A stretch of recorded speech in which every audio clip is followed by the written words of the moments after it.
पश्चिम बंगाल और झारखंड के बाद अब तमिलनाडु में भी जानलेवा निपाह वायरस के असर से बचने के लिए हाई अलर्ट जारी कर दिया गया है। निपाह जैसे खतरनाक वायरस जिसकी मृत्यु दर लगभग 75% है।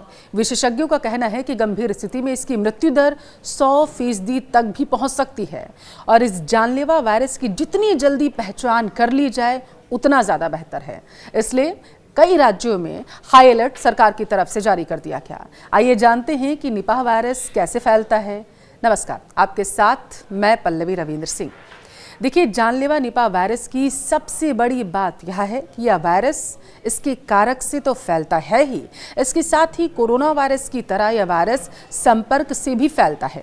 यानी अगर कोई स्वस्थ व्यक्ति है जिसको ये वायरस नहीं है, किसी संक्रमित व्यक्ति के अगर वो संपर्क में आता है किसी भी तरीके से या उसकी कोई चीज़ वो इस्तेमाल कर लेता है, अपने काम में ले लेता है, तो यह वायरस उसमें भी फैल जाएगा।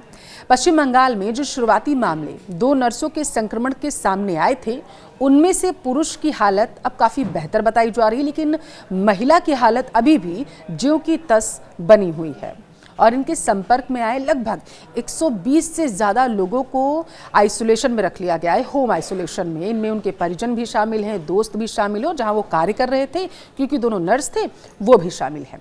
देखिए, पूरे मामले पर स्वास्थ्य विभाग और केंद्र सरकार की टीमें पूरी तरीके से अपनी नज़र बनाए हुए हैं क्योंकि ये बेहद ही खतरनाक वायरस है।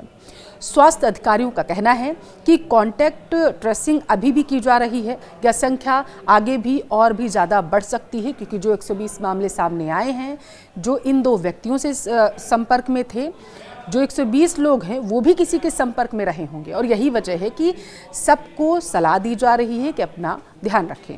अब इस वायरस को खतरनाक क्यों माना जा रहा है? देखिए, उसे जन्म बेहद ज़रूरी है आपके लिए।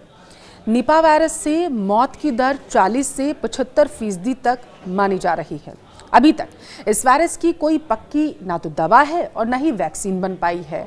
यह दिमाग पर सीधा असर डालता है, लंबे समय तक आपके लिए परेशानी भी ये छोड़ सकता है। यह बीमारी जानवरों से इंसानों में फैलती है और मुख्य रूप से जानवरों के मल या फिर शारीरिक तरल पदार्थों के संपर्क से। वायरस के मुख्य वाहक फल खाने वाले चमगादड़ हैं, लेकिन सुअर, घोड़े, बिल्लियां, बकरियां और भेड़ जैसे अन्य जानवर जो चमगादड़ों से वायरस लेते हैं, वे भी वायरस को इंसानों में फैला सकते हैं। ऐसी आशंका विशेषज्ञों की तरफ से जताई गई। निपाह वायरस संक्रमण के शुरुआती लक्षण फ्लू जैसे होते हैं, इसीलिए इन्हें पहचानना थोड़ा मुश्किल बताया जा रहा है। लेकिन निमोनिया और बताया जा रहा है जैसी जो सर्दी जुकाम जैसी हालात बन रहे हैं वो जटिलताएं पैदा कर सकते हैं और अगर समय पर इलाज ना किया जाए तो ये जानलेवा साबित हो सकता है। यह वायरस संक्रमित शारीरिक तरल पदार्थों जैसे खून या लार्वा के सीधे संपर्क से भी एक व्यक्ति से दूसरे व्यक्ति में ट्रांसफर हो सकता है। रोग नियंत्रण विभाग ने लोगों को सलाह दी है कि इस संक्रमण से बचाव के लिए जानवरों, खासकर जो फल खाने वाले जानवर हैं, चमगादड़ों को छूने के बाद साबुन से आप हाथ जरूर धोएं। ध्यान रखें, अगर समय पर ध्यान दिया गया तो इससे बचाव हो सकता है।